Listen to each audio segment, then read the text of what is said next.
ब्रेकनंतर आपल्या सगळ्यांचं पुन्हा एकदा स्वागत। पुढची महत्त्वाची बातमी आपण पाहूयात। पतीला विजेचा शॉक देऊन ठार मारण्याचा प्रयत्न करण्यात आला। प्रेम संबंधामध्ये अडसर ठरत असल्याने ठार मारण्याचा प्रयत्न करण्यात आला तर यवतमाळच्या कळंब तालुक्यातील घटना आहे। पत्नीसह प्रियकराच्या विरोधात पोलिसांनी गुन्हा दाखल केला। या घटनेने परिसरामध्ये मात्र मोठी खळबळ उडालेली आहे।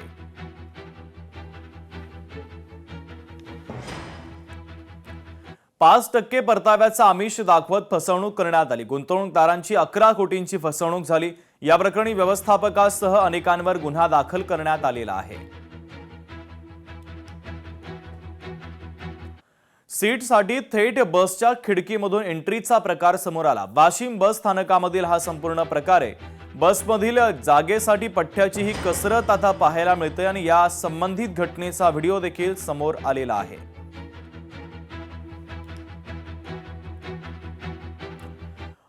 बिहारमध्ये प्रेम प्रकरणाच्या वादातून हत्या झाली। सुरक्षा रक्षकाने लोखंडीय सळीने हत्या केली। मुंबईच्या वडाळा परिसरामध्ये ही घटना घडली। दुसऱ्या सुरक्षा रक्षकाने हत्या केल्याचा आरोप आहे। पोलिसांमध्ये हत्येचा गुन्हा दाखल झालाय तर पोलिसांनी या प्रकरणाच्या संदर्भातला तपास सुरू केलाय। हुंड्यासाठी सासरच्यांनी गर्भवतीला मारहाण केली। या मारहाणीमध्ये गर्भवती महिलेचा गर्भपात झालाय। निष्पाप जीवाचा जन्माआधीच मृत्यू झाला। अमरावतीच्या अचलपूर तालुक्यातील घटना आहे। पती, नणंद आणि सासूच्या विरोधात गुन्हा दाखल करण्यात आलेला आहे। तर हुंड्यासाठी सासरच्यांनी गर्भवतीला मारहाण केल्याचा हा धक्कादायक प्रकार घडलेला आहे।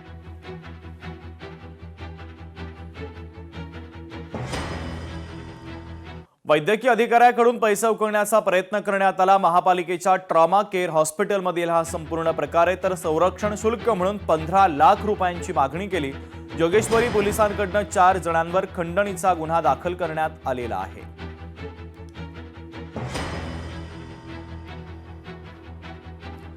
बीएसएनएल कॉपर केबल चोरी प्रकरणी पुण्यातील राजकीय पक्षाच्या शहराध्यक्षासह 9 जणांना पोलिसांनी अटक केली आहे। वानवडी पोलिसांनी स्नेहस्टाईलनं ही कारवाई केली। या कारवाईत तब्बल 80,70,000 रुपयांचा मुद्देमाल जप्त करण्यात आलेला आहे।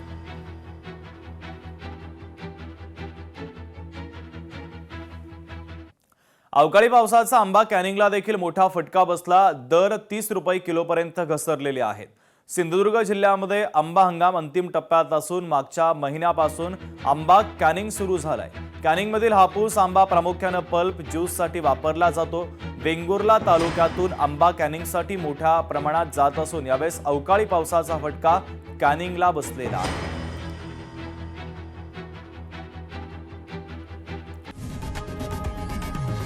लोकशाही मराठी ऐका, पहा, जागरूक रहा।